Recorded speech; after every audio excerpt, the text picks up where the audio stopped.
Recuerde que está en Al Detalle, aquí de 3 a 4 de la tarde, todos los días, de lunes a viernes, en Teleradio América, canal 12 y 45, también en Facebook, en Instagram, nuestro canal de YouTube, Abigail Soto TV, suscríbase, para que pueda seguir viendo la entrevista en otros momentos.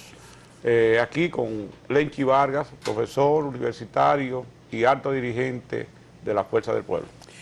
Escuchando a Lenchi Vargas, me parece que él aplica la vieja teoría de que el mundo es uno solo y que ya no hay frontera y que esto de la independencia y la soberanía de los pueblos es cosa del pasado, que cualquiera puede hacer con la República Dominicana lo que le dé la gana, que es lo que están haciendo los criminales de las bandas que controlan Haití, porque Haití no hay un presidente electo, no hay un parlamento, no hay un primer ministro que haya sido escogido como consecuencia de las elecciones populares que se dieran un presidente y un parlamento en Haití.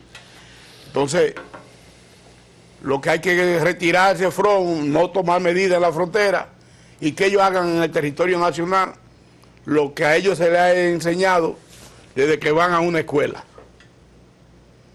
¿Sería eso, Lenchi? No, para nada.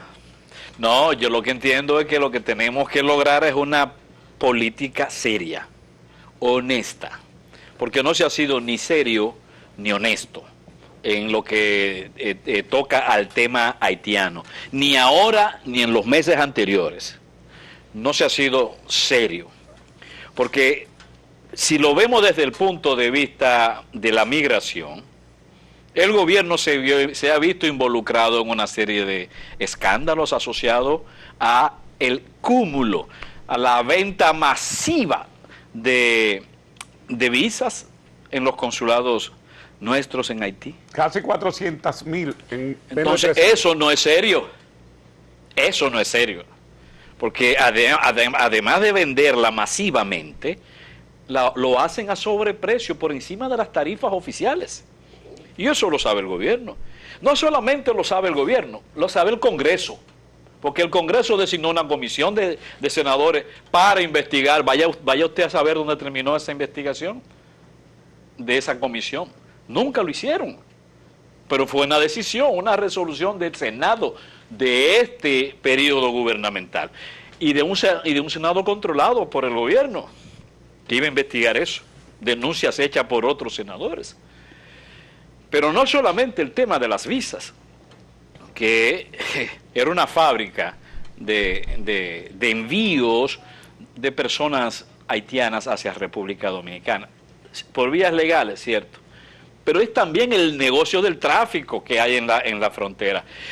Un negocio, justamente pensando en CESFRON, que aparentemente CESFRON no lo controla, o cuidado si lo cuida. O cuidado si la labor del CESFRON es cuidar ese negocio. Un negocio que deja miles de millones de pesos. Usted sabe lo que es cobrarle a los haitianos ilegales para permitir que vengan de allá para acá o para no introducirlo en territorio haitiano una vez crucen la frontera, para no dar ese paso y devolverlo de nuevo después de haber sido apresado. ¿Usted sabe lo que significa pagar 12,000, 14,000 pesos por persona? Cuando estamos hablando de que se devuelven cientos de miles de haitianos al año. ¿Y qué negocio? No es un negocio, negociazo. Haití es el gran negocio de los dominicanos. Un negociazo. Entonces, por eso digo, si hubiese una política seria y honesta, perfecto. Pero eso no es lo que hemos vivido ahora con el tema de la migración. Y por el otro lado, o sea, y en ese sentido, lo que tiene que hacer el gobierno es apretar la mano, controlar a los militares que allí están, porque a veces nos decimos, ¿de dónde que saca tanto dinero algunos coroneles y generales? ¿De dónde? Bueno, pues ya usted sabe. Y en donde están involucrados también autoridades civiles del gobierno y negociantes dominicanos, comerciantes dominicanos, porque hay una red que trafica con esas personas. Y en esa red hay dominicanos y haitianos. Y eso lo sabe el gobierno. ¿Y por qué no se rompe con eso? ¿Por qué no se rompe con eso? Eso, romper con eso se llama política seria, tener estrategias claras, transparentes frente al país. De hacer eso, los problemas se reducen en la frontera. Pero es que hay que empezar con los guardias también. ¿Eso es solo de este periodo o ha sido la historia de los gobernantes y de los gobiernos en República Dominicana? No, no es solo de este periodo. Pero este periodo de gobierno, de gestión, este periodo, es el que más ha usado el tema haitiano para cebarse. Es más que ninguno. Y por supuesto, antes habían debilidades, ahora se han profundizado y han puesto a República Dominicana en una situación innecesaria.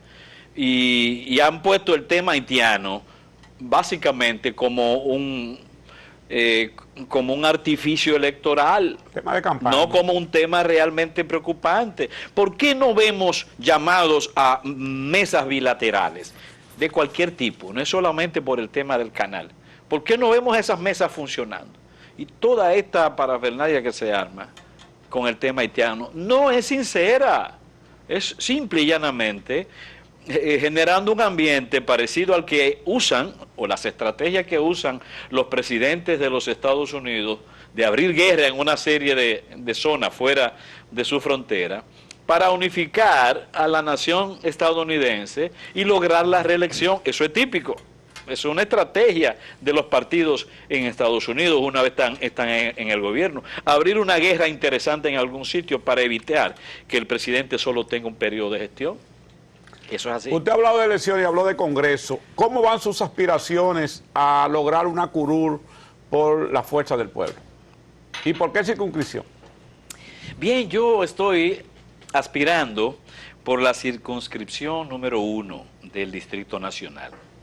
Vivo en ella, en la zona universitaria, tengo decenas de años allí viviendo, soy profesor de la UAS, por eso siempre tengo ese vínculo con la zona universitaria. Ah, sí. Yo soy un devoto de la actividad académica. Y pienso que va bien la cosa, porque en este país hay un furor en la sociedad demandando un cambio de imagen en el Congreso. Hay un reclamo de un cambio de perfil de los componentes del Congreso. Yo no soy la panacea, no voy a resolver los problemas de ese Congreso, pero sí represento una forma distinta de ver la política, una forma distinta de hacer política, y creo que además representa un sector social distinto al que más o menos ha venido predominando en la Cámara de Diputados. Yo no tengo rechazo a nadie en particular, porque todos tenemos derecho, de acuerdo a la Constitución. Todos podemos ser electos, todos, no importa de dónde venga. Ahora, el Congreso, lamentablemente, se ha visto más o menos acorralado internamente por clubes, porque allí hay una serie de clubes, para no llamarle de otra forma, ¿no? El club de los riferos, el club de los gaseros, el club de los transportistas, etcétera.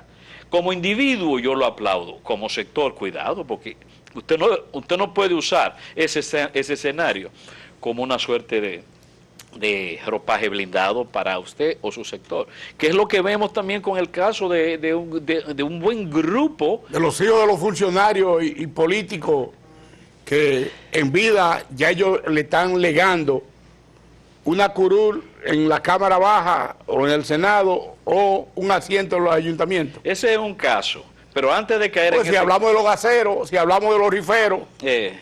Pero ese es un caso, pero antes de caer en ese caso, también mencionar esa red o club de congresistas asociados al narcotráfico.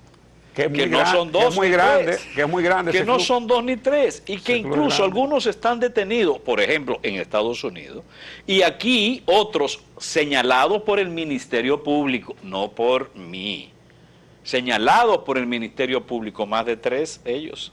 4 o 5 son. Incluso algunos de ellos fueron ahora mismo nuevamente nominados por el PRM. Nuevamente ha sorprendido eso por el PRM, gente señalada por el Ministerio Público de República Dominicana, ese Ministerio Público Independiente que tal parece el PRM tampoco le importa nada en ese sentido. Luego, el tema de los hijos Yo pienso que es un tema que sí, los hijos y las esposas, merece discusión sociológica, eso lo merece. Y discusión política, no está de más una discusión en ese sentido. Por supuesto que ser parentalmente vinculado a una figura pública no limita su derecho, ni lo suprime, no lo suprime. Pero es cierto que hay una tendencia muy visible a la herencia política. Y lo que yo digo es que hay que ver hasta qué punto eso es una manifestación propia de la realidad dominicana, o una manifestación propia de la democracia dominicana, o una manifestación de deterioro de la democracia dominicana y de la vida de los partidos. Es un asunto a discutir. Bueno, yo pienso que hay que buscar, legalmente la Constitución no lo impide. Uno diría, bueno, porque mira, ahora mismo un par de esposos, salen los dos por un partido candidatos a diputados. O sea, esa parte usted dirá, yo sigo defendiendo, bueno, tienen derecho, pero ¿hasta dónde los partidos deben limitar ese derecho? Exacto.